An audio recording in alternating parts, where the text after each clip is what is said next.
Shalom ou bracha, que Akadosh Baruch Hu, il vous protège, il vous donne bracha ve'atzlacha, briut, parnassa tova, be'ezat Hashem. Aujourd'hui, c'est le Shabbat Zachor. Shabbat Zachor, c'est, on lit une paracha en plus sur la paracha de Be'ata Tetzavé. C'est la paracha de souviens-toi ce que Amalek t'a fait. La Torah nous a donné une mitzvah parmi toutes les mitzvot que même les femmes, ils ont l'obligation de respecter cette mitzvah. Laquelle? Souviens-toi ce que Amalek t'a fait. Souviens-toi ce que Haman t'a fait. Souviens-toi que Haman a voulu tuer tous les Juifs. Et Haman était qui? Il était le petit-fils de Amalek. Lorsque les Bnei Israël ils ont quitté l'Égypte, et les Bnei Israël ils étaient dans une grande émona à Kadosh Baruch Hu, ils ont cru que ça y est, personne ne peut les combattre, personne ne peut faire la guerre à Dieu. Et voilà Amalek qui vient faire la guerre à Israël qui vont recevoir la Torah, comme s'ils ont fait la guerre à Kadosh Baruch Hu. C'est comme s'il y a de l'eau chaude et elle devient froide, elle est imbuvable. On ne peut pas manger une soupe froide. Une soupe, on la mange chaude. On ne peut pas boire un café froid ou un thé froid. Il faut que ça soit chaud. À cette époque-là, lorsque les Juifs ils ont quitté l'Égypte, tout le monde avait la émouna en Dieu. Le monde entier, ils ont vu qu'est-ce que Hachem il a fait à l'Égypte, Kriyat Yam-Souf, les 10 Makot, les 10 plaies. Le monde entier, ils étaient croyants, à tel point qu'on dit que Ouami Megazon Helahaz Yushbe Pelachet Az Nibalo Alofe Edom Ele Moab Yohaze Morat Namurukol.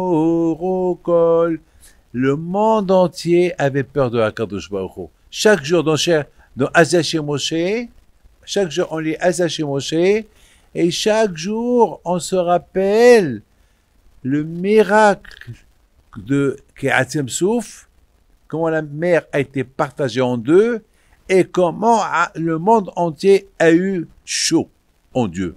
Ils avaient la émouna, ils ont couronné Akadosh Baruch Hu. Et voilà, Amalek il est venu. Amalek, c'est comme un roi il passe dans le grand boulevard et tout le monde, vive le roi, tout le monde dit, vive le roi, vive le roi. Il y a un qui prend une tomate, il la jette sur le roi. Ou un qui prend le ketchup, et il jette le ketchup sur le roi, il salit le roi. Il le salit. Alors, il enlève le caveau du roi. Jusqu'à maintenant, tout le monde le salue.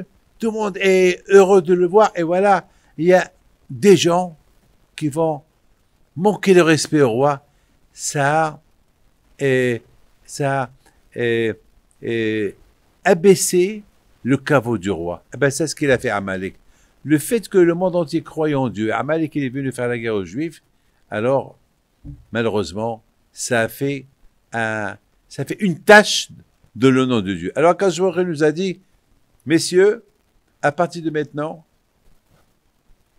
le nom de Amalek, il dépend de vous. C'est vous qui vont effacer le nom de Amalek. Ça veut dire que nous, les Juifs, maintenant, notre devoir, avec la Torah, écoute bien ce que je vous dis, à partir de maintenant, avec la Torah, on va effacer le nom de Amalek. Mais par exemple, comment tu peux effacer le nom d'Amalek? Tu ne sais pas où il est Amalek. On ne sait pas. La Torah nous dit, celui qui a fait honte à Dieu, celui qui a manqué le respect à Dieu, il faut effacer son nom. Mais je ne sais pas où il est. Il est où? Il est où? Si j'ai une adresse où il se trouve, d'accord, mais je ne connais pas où il se trouve. Alors, avec la Torah, lorsqu'on respecte Torah et Mitzvot, alors, grâce à la Torah et Mitzvot, la lumière de la Torah et Mitzvot, la Torah c'est la lumière, Cette lumière, elle va chercher où il est Amalek, elle va l'effacer. C'est ce qu'on va faire demain. Demain, on va faire Shabbat, on va lire la paracha de Amalek. Même les femmes, ils ont l'obligation de lire la paracha de Amalek, parce que même les femmes, ils étaient dans le miracle de Haman. Parce qu'Haman, il a voulu tuer hommes et femmes, enfants. Donc tout le monde doit écouter cette paracha de Amalek, ce Haman qui est descendant de Amalek, qui a voulu exterminer tous les Juifs, et Baruch Hashem, grâce à la Torah, grâce à la Teshuvah qu'on a fait, Baruch Hashem, Am Israël, ils sont en train de vivre. Mes amis, Akadosh Baruch Hu, il a raison de vouloir nous dire, il faut effacer le nom de Amalek. Pourquoi Akadosh Baruch Hu, il a raison? Quelle est la raison? Parce que Amalek, tout le travail de Amalek, c'est d'apporter le doute. Avoir le doute en Dieu. Et s'il existe, s'il n'existe pas. Vous savez, il y a une femme qui avait un gros problème. Tous les médecins lui ont dit d'enlever le bébé. Elle était enceinte d'un enfant. Tous les médecins du monde entier lui ont dit, l'enfant, on ne peut pas le reconnaître. Il est Leicester, c'est un monstre. On ne voit même pas ses yeux. Et là, c'est même pas la peine de le faire vivre. Il faut l'enlever tout de suite. Et même les rabbins, ils étaient d'accord. Lorsque les rabbins, ils ont vu les photos les radios et les photos, même les rabbins, ils ont dit, il faut l'enlever. Parce que c'est un monstre. Et en plus, même s'il va naître, il ne va pas être viable. Mais la femme, elle avait l'aïmouna en Dieu. Il y a eu, chez moi aussi, j'étais parmi quelques rabbins qui a conseillé, qui a dit même au beau-père qui m'a appelé, je lui dis, mon fils, si ta belle-fille, elle a l'aïmouna en Dieu, il ne faut pas qu'elle enlève. Tout dépend de sa aïmouna. C'est l'aïmouna en Dieu. Et la fille avait l'aïmouna, alors que tous les médecins ils étaient contre elle. À tel point que les médecins, le jour de l'accouchement, aucun médecin n'a voulu l'accoucher. Parce que c'était très grave. Aucun médecin ne voulait voir ce monstre-là qui va naître. Aucun ne voulait l'accoucher. Et elle n'a pas voulu l'enlever. Un rabbin a Mansé lui a dit, si tu as l'aïmouna en Dieu, reste avec le bébé. Moi aussi, j'ai dit au beau-père, ta belle-fille, elle a l'aïmouna en Dieu, il ne faut pas qu'elle enlève le bébé. Et le jour qu'il est parti pour accoucher, il y a un médecin qui a accepté d'accoucher. Avant que j'ai donné le cours de Torah, il m'a appelé le beau-père. Il m'a dit, Rabbi David, dans 1 heure, elle va accoucher. Alors, une prière à Kadosh Baruch Hu pour qu'on montre pour que la médecine, elle voit qu'il n'y a que Kadosh Baruch Hu. Je lui dis, appelle-moi après l'opération, après l'accouchement. 3 heures plus tard, il m'appelle, il me dit, Baruch Hashem, elle a accouché, mais le bébé n'est pas mort. Mais les médecins, ils l'ont pas lavé, ils n'ont pas lavé le bébé, ils ont pris le bébé, ils l'ont apporté à sa mère, ils l'ont pas touché. Ils ont même pas, pour eux, le bébé va mourir d'une seconde à l'autre. Je lui dis alors, appelle-moi demain, si Dieu veut. Et Baruch Hashem, le bébé, il est resté vivant. Là, les médecins, ils ont compris qu'il y a quelque chose qui ne va pas. Ils se sont occupés de lui. Et Baruch Hashem, la semaine dernière, ils lui ont fait la Brit Mila. La semaine dernière, ils lui ont fait la Brit Mila. Il s'appelle Nissim. Cette histoire s'est passée à New York, à Mansé. Regardez l'aïmouna à Kadosh Baruch Hu, où elle va. Amalek, le travail de Amalek, c'est de refroidir le juif. C'est le Yetzirah. Le Yetzirah a son travail de refroidir les juifs. Alors c'est la raison pourquoi chaque jour, on doit se rappeler de Amalek. On doit se rappeler qu'il y a deux sortes de Amalek. Il y a le vrai Amalek qui veut tuer les juifs. C'est comme Hitler. Tous ceux qui veulent exterminer les juifs, c'est des Amalekim. Alors, il faut bien prier et bien étudier la Torah. Pourquoi Kachemok s'occupe d'eux? Parce que nous ne connaissons pas qui ils sont. On dit à Pesach, Vihi she'amda labotenu, Vihi she'amda L'avoteinu velanu, shelo echad bibad. On dit dans la Haggadah, dans la Haggadah, que malheureusement, il n'y a pas une génération qui n'a pas eu un Amalek qui veut nous exterminer. Et Akash nous protège. Alors c'est la raison pourquoi il faut toujours se rappeler qu'il va avoir des moments que l'ONU, tout le monde il va être contre Israël, contre l'État d'Israël, contre nous. Mais il y a Kadosh Baruch Hu qui nous protège. Il y a Kadosh Baruch Hu, ça il ne faut pas oublier. Il y a toujours un Amalek. Il y a Hachem qui nous protège. Mais il y a un autre Amalek qui s'appelle, un Amalek qui est en nous, qui s'appelle le Sahara. Ça, c'est un Amalek qu'il faut se souvenir tout le temps. Mes amis, Amalek, Haman Aracha, lui, avant de tuer les Juifs, il a décidé de les tuer dans un an. Il a fait le Goral, il a fait un tirage au sort le mois d'Adar. Alors, il est sorti le mois d'Adar, il est sorti que, non, il a fait tirage au sort à peu près avant Pessah. Quel mois il va les tuer? Il est sorti le mois d'Adar. Pourquoi il est sorti le mois d'Adar? Pourquoi? Il était très content. Ah, Baruch Hashem. Ah, super. Le mois d'Adar, c'est un mois qui est très bien. Pourquoi? Parce que le mois d'Adar, Moshe Rabbeinu, il est mort. Alors, puisque Moshe Rabbeinu, il est mort le mois d'Adar, alors, ça veut dire que les Juifs, ils n'ont pas de force. Donc, on peut les tuer. Mais attends, mais il est fou, Haman. Mais il est fou. Mais n'oubliez pas, Haman, que le mois d'Adar aussi, Moshe Rabbeinu, il est né. Pour Haman, on s'en fout de la naissance de Moshe Rabbeinu. Le plus important, c'est que le mois d'Adar, Moshe Rabbeinu, il est mort. Et maintenant, Moshe, il ne les protège plus. Pourquoi? Parce que les Juifs, le Beth Amikdash a été détruit parce qu'ils n'auraient pas respecté la Torah. Puisqu'il n'y a pas la Torah, alors je peux les tuer le mois d'Adar. Il n'y a aucun qui les protège. Et c'est la raison pourquoi il a choisi le mois d'Adar. Le mois d'Adar, c'est le mois, pour Haman, c'est un mois qu'il est catastrophique pour les Juifs. Pourquoi pas le mois de Av? C'est le mois où le Beth Amikdash a été détruit. Non. Pour Haman, le mois de Av, il n'est pas important pour lui. Pourquoi?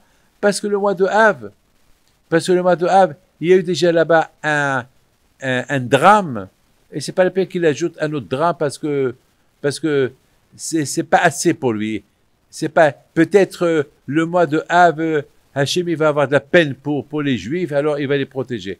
Mais il a choisi le mois de Hadar, parce que le mois de Hadar, c'est la Torah. C'est pour ça qu'on dit Mishinechnas Hadar Marbibi Simha. On dit lorsque le mois d'Hadar il arrive, on augmente la joie. C'est quoi on augmente? Ça veut dire qu'il y a une joie. Écoute-moi, si par exemple vous êtes en train de manger et je vous dis, est-ce que je peux vous ajouter? Ah ben, vous me dites oui. Pourquoi? Parce qu'il y a déjà un plat devant vous et je vous ajoute. Alors si maintenant on dit Mishinichnas Hadar, lorsque Hadar il arrive, on augmente la joie. On augmente sur quoi? Sur quelque chose qui est présent. Et c'est quoi? Eh bien, mes amis, c'est la Torah. Toujours la Torah était présente. Mais maintenant, le mois d'Adar, il faut ajouter un peu de Torah. Pourquoi? Parce que pour détruire Amalek, il n'y a que par la Torah. En ajoutant, Mishinichnas Hadar, tu ajoutes. Parce que Haman, dans sa tête, c'est le mois d'Adar, Moshe Rabbeinu, il est mort. Ah, justement, puisque Moshe Rabbeinu, il est mort le mois d'Adar, ça veut dire que les Bnei Israël, ça, ils ont plus de protection. Alors justement, on va montrer à Haman, justement, le mois où toi, Haman, tu penses qu'il n'y a pas de protection, eh ben c'est dans ce mois-là, nous, on va étudier la Torah. On va refaire la renaissance. On va ajouter la Torah. Et c'est ça, Rabotai, ce qui signifie le mois d'Adar. Le mois d'Adar, c'est Matan Torah. Il y a deux Matan Torah. Il y a le premier Matan Torah, c'est à Shavuot. Deuxième Matan Torah, c'est à Purim. deuxième Matan Torah, c'est à Purim. Et pourquoi deuxième Matan Torah, c'est Purim? Ben justement parce qu'à Purim, on dit que Bnei Israël, lorsqu'ils ont vu le miracle que Hachem a fait avec eux, qu'il les a sauvés des mains de Haman, alors ils ont compris pourquoi Haman il a voulu les tuer, à cause de Moshe Rabbeinu, parce que Moshe Rabbeinu il est mort le mois d'Adar. Alors eux, qu'est-ce qu'ils ont fait? Ils ont fait une grande teshuva. Et lorsqu'on fait une teshuva, pourquoi monsieur, on fait une teshuva? On fait une teshuva pour les mitzvot qu'on n'a pas fait. Et pourquoi on n'a pas fait les mitzvot? Parce qu'on n'a pas étudié la Torah. Ah, ça veut dire que maintenant, ça veut dire que à Purim, ils ont accepté encore avec joie la Torah.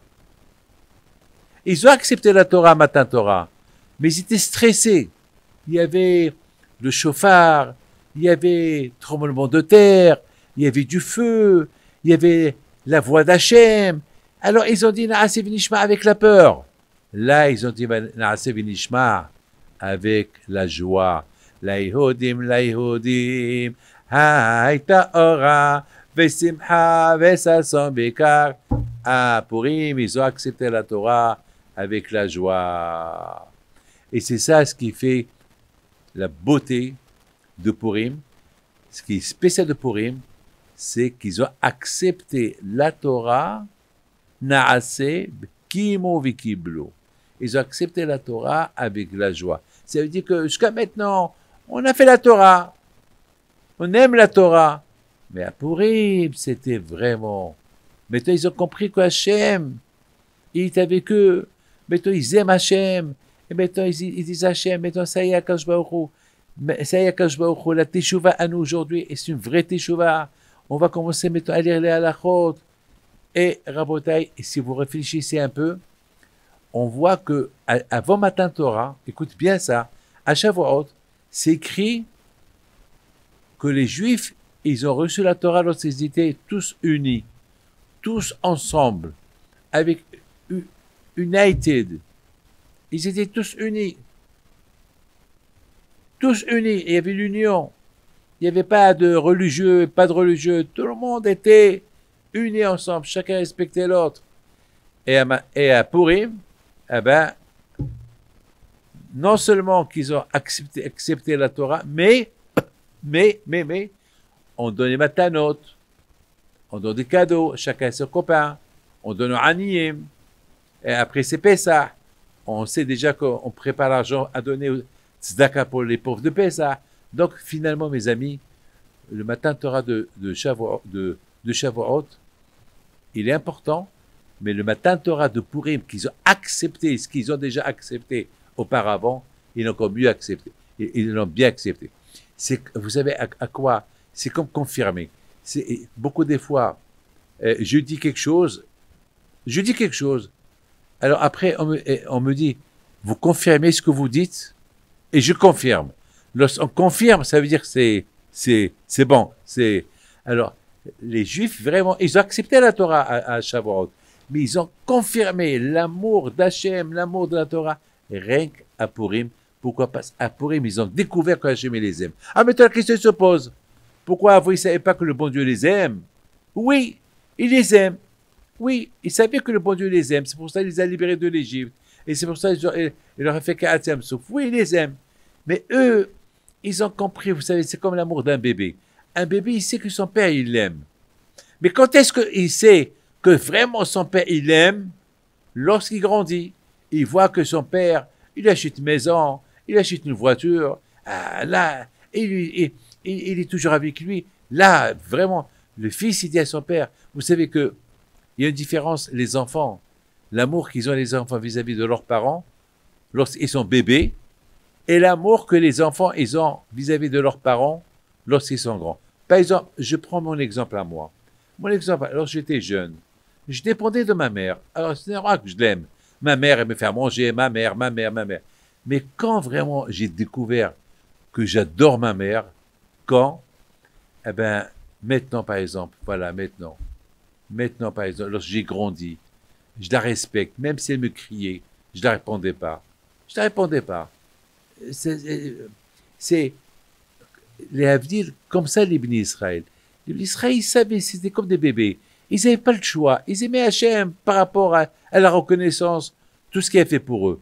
Mais à l'époque de Mordechai et Esther et Haman, là, les Bnei Israël, ils ont découvert l'amour que Hachem il a pour eux, l'amour que eux ils ont pour Hachem. C'est plus que l'amour qu'ils avaient en Hachem lorsqu'ils ont quitté l'Égypte. Parce que l'amour qu'ils avaient en Hachem lorsqu'ils ont quitté l'Égypte, c'est comme l'amour d'un bébé à ses parents. Mais l'amour que maintenant, à l'époque de Mordechai et Esther, que les Bnei Israël ont eu avec Akadosh Baruch Hu, c'est par rapport au moment qu'ils étaient âgés et grands et vraiment, ils reconnaissent. Parce que le bébé, lorsque tu lui donnes à manger, il pleure. Dès qu'il pleure, la mère est là, elle lui donne à manger. Et après, il dort, il pleure, elle lui donne. Et l'enfant, il croit que sa mère, c'est un instrument. Il pleure et la maman, elle vient. Mais lorsqu'il grandit, sa mère, c'est plus un instrument. Et il voit que vraiment sa mère, elle l'aime encore comme qu'elle aimait lorsqu'il était petit. Ah, là, l'amour du fils, elle est grande. Donc, mes amis, l'amour que nous avons découvert vis-à-vis de Akadosh Baruch Hu, c'était à Purim. Et c'est la raison pourquoi la fête de Purim, elle est très importante. On ne peut comprendre la fête de Purim, mais je vous le dis, hein, on ne peut la comprendre, on peut comprendre uniquement si on lit bien l'histoire. On la lit, on la relit, on la lit, on la relit, on la lit. Là, on va découvrir vraiment c'est quoi Akadosh Baruch Hu. Et je voudrais terminer avec la paracha de la semaine. C'est la paracha de la Ménorah. Quand je voudrais dire à Moshe Rabbeinu, tu fais une Ménorah. Moshe Rabbeinu, alav shalom, il a dit à Hachem, je ne sais pas comment la faire. Je ne sais pas comment la faire. Je ne sais pas. Alors, la question se pose, comment Moshe Rabbeinu, tu ne sais pas comment faire une Ménorah. Shlomo HaMelech, il a fait 18. À l'époque du deuxième top, ils ont fait la Ménorah. Et comment tu fais la Ménorah? Tu fais la Ménorah avec... tu prends un bloc d'or et tu sculptes. C'est facile. Aujourd'hui, en Amérique, ils ont sculpté dans une grande montagne les têtes des présidents des États-Unis. Il y a une montagne immense de quelques centaines de mètres. Ils ont sculpté les visages des comment ça s'appelle, quoi, Moshe Rabbeinu ne sait pas sculpter une Ménorah. Mes amis, la réponse, elle est que Moshe Rabbeinu, il sait. Mais Moshe Rabbeinu, il dit à Hachem, la Ménorah, c'est la bracha. La Ménorah, c'est quoi la Ménorah? La Ménorah, c'est... Il dit Ben Ish Chai, écoute bien ça, je termine. Ben Ish Chai, il dit, c'est quoi la Ménorah? Il y a 3 branches à droite, il y a 3 branches à gauche. Les 3 branches à droite, c'est l'équivalent de dimanche, lundi et mardi. Les 3 branches à gauche, c'est mardi, mercredi, jeudi. Et la branche au milieu, c'est l'équivalent du Shabbat. Le Shabbat, c'est quoi? Ça veut dire que les 6 jours de la semaine, ils dépendent au Shabbat. Ça veut dire, tu respectes Shabbat, Akadosh Baruch Hu, il bénit les 6 jours de la semaine grâce au Shabbat. Ça veut dire que c'est grâce au Shabbat, les 6 jours vont être bénis. C'est la raison pourquoi, mes amis, on a beaucoup de Sahara le vendredi, avant Shabbat. Le Sahara est très fort. Le Sahara est très très fort. Pourquoi? Parce que le Sahara, il veut pas. Le Sahara, il veut pas qu'on respecte Shabbat. On s'énerve Shabbat. Comme ça, toute la semaine va être maudite. La semaine, elle est bénite grâce au Shabbat. Alors, ça, c'est comme ça il explique Ben Ish Chai. La Ménorah, c'est le symbole des 7 jours de la semaine. 3 gauche, 3 droite, et 3 branches à droite, 3 branches à gauche, c'est dimanche, lundi, mardi, mercredi, jeudi, vendredi. La branche du milieu, c'est Shabbat. Et Shabbat, c'est lui qui bénit les 7 jours, les 6 jours de la semaine. Donc, mon cher Rabbeinu dit à Akadosh Baruch Hu, bon Shalom, étant donné que le Shabbat, il est béni, étant donné que c'est le Shabbat qui bénit toute la semaine, et la Ménorah, elle représente la bénédiction de toute la semaine, Hachem, c'est à toi de faire la Ménorah, pas à moi. Hachem, c'est pas à toi, puisque la Ménorah, elle représente les 7 jours de la semaine, le Shabbat au milieu, et les 6 jours, 3 à droite, 3 à gauche, ça fait 6, il reçoit la bracha du Shabbat. Alors Hachem, c'est à toi de la faire. Alors Akash lui a dit, oui, d'accord. Alors Hachem dit à Moshe Rabbeinu, tu sais Moshe Rabbeinu, prends l'or et jette-le dans la bassine et la menorah, elle va sortir toute seule. C'est super, extraordinaire. Mais on comprend très bien. Moshe Rabbeinu dit à Akash Baruch Hu, ah, voilà, la menorah, elle s'est faite toute seule. Et c'est comme ça. Lorsqu'un homme respecte le Shabbat, le travail de toute la semaine, il va se faire toute seule. Et moi, j'ai une histoire à raconter par rapport à ça. Regardez, mes amis. Mais l'histoire, je ne veux pas vous inventer une histoire. On prend un que l'histoire de Mordechai et Esther. C'est tout. Mordechai et Esther. Le miracle qu'il y a eu à l'époque de Mordechai et Esther. Esther Amalka, lorsqu'elle a vu que Haman veut tuer tous les Juifs, elle dit à Mordechai, Mordechai, le seul moyen pour annuler ce que Haman il veut faire, c'est la prière. Même si je vais chez Ahashverosh, c'est mon mari, et même si je lui parle, ça ne va rien faire. Il se peut qu'il va me tuer. Il se peut qu'il va me tuer. Il va découvrir que je suis juif. Jusqu'à maintenant, je ne lui ai pas dit qui je suis. Il va découvrir que je suis juif. Il va me tuer. Alors, Mordechai, dis à toi, Israël, de faire la prière, de faire des teshuvah, et le travail va se faire. C'est tout. Pendant 3 jours. Qui jeûne 3 jours et 3 nuits. 3 jours et 3 nuits, quoi? 3 jours et 3 nuits, c'est comme les 3 branches de la menorah à droite et les 3 branches de la menorah à gauche. 3 jours et 3 nuits, ça fait 6. Ça fait 6. Et la teshuvah, de le mot teshuvah, il y a Shabbat. Regarde, teshuvah, il y a là-bas Shabbat. Teshuvah, c'est ha-Shabbat. Aïe, aïe, aïe. Et si tu fais teshuvah, qui représente le Shabbat, alors le travail va se faire tout seul. Le travail va se faire tout seul. Et Amalek, il va mourir. Il n'y aura plus d'Haman. Tout va être annulé. Et c'est ce qu'ils ont fait. Une fois que les Juifs, ils ont fait une grande teshuvah, ils ont fait pendant 3 jours et 3 nuits, là, Esther Amalka, elle a invité Haman, et Haman, quelques jours plus tard, a été pendu, et le miracle de Esther, il est venu. Donc, à Botaï, c'est ça l'idée que j'ai eue entre la Menorah et Purim. Aujourd'hui, à Botaï, on n'a plus de Beth Amikdash, mais on a toujours la Menorah. On a la Hanouka. Aujourd'hui, il n'y a pas de Beth Amikdash. Mais la Menorah, la Hanouka, la Menorah, c'est la seule chose qu'on pense à elle tout le temps. Parce que la Menorah, elle nous rappelle la Teshuvah. La Menorah nous rappelle, on respecte Shabbat, c'est comme si on a fait Teshuvah. On respecte Shabbat, tout le travail, il se fait de lui-même. Parce que Shabbat, il bénit toute la semaine. Shabbat, il nous protège de Haman. Shabbat, notre Mashiach, il va venir si Dieu veut, ça va être comme Shabbat. Ça sera Shabbat. Notre Mashiach, il va venir. Le monde va être Shabbat.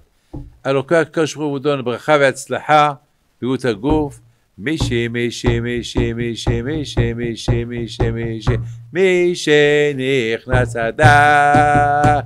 Mishe, Mishe, Mishe, Mishe, Mishe, Mishe, Mishe, Mishe, Nichnas Adar. Aïe, aïe, aïe, Mishe, Nichnas Adar. Allez, chantez. Ma bébé simha. Mishe, Nichnas Adar. Ma bébé. ליהודים ליהודים הייתה, איווה, בשמחה וששון ויקר, ליהודים ליהודים. Allez, réveillez vos femmes et vos enfants. הייתה אורה, בשמחה. Allez, Sandra, allez, Abibat. On a compris à travers tout ce shiur que nous avons fait maintenant qu'il y a une connexion entre Purim et Hanouka, entre Purim et la Menorah. C'est-à-dire que le Shabbat Zachor, le Shabbat, ce Shabbat-là qui est extraordinaire, Shabbat Zachor, le Shabbat qu'on se souvient, ce qu'Amalek a voulu faire à tout Am Israël, les détruire, les anéantir, Haman. Donc, la connexion est, nous on fait Teshuvah, et grâce à la Teshuvah, tout le travail se fait. tout ce que Haman a voulu faire comme mal au Bnei Israël, grâce à la Teshuvah de Bnei Israël, le travail il s'est fait. Quel travail? Menachem, ils ont tout renversé les idées de Haman. C'est passé, au lieu que c'est Mordechai qui va être pendu, c'est Haman qui va être pendu. Au lieu que c'est les Juifs qui vont mourir, eh ben, c'est les Juifs ils se sont vengés de tous leurs ennemis, ceux qu'ils ont préparés pour les tuer. On voit, mes amis, que le Shabbat représente la bracha pour toute la semaine. Comme la menorah, la branche du milieu, elle bénit toutes les 7 branches, les 6 branches. Ça veut dire à Botaï que quoi? C'est pour ça que Moshe Rabbeinu alav shalom, il n'a pas voulu faire la menorah. Il a dit Hachem, moi je peux faire la menorah, c'est facile de faire, sculpter une menorah. Mais Hachem, mais c'est pas moi qui va, à travers la menorah que je vais faire, c'est pas moi qui va bénir toute la semaine, c'est toi Dieu, c'est toi Hachem, c'est toi le Créateur, c'est toi à travers la branche au milieu qui représente Shabbat, c'est toi qui va bénir toute la semaine, ça je peux pas le faire. Moi, je suis limité. Je peux lui dire, d'accord, alors on va s'associer. Prends l'or, tu le jettes, elle va sortir. Comme si tu l'avais. Voilà, que Dieu protège.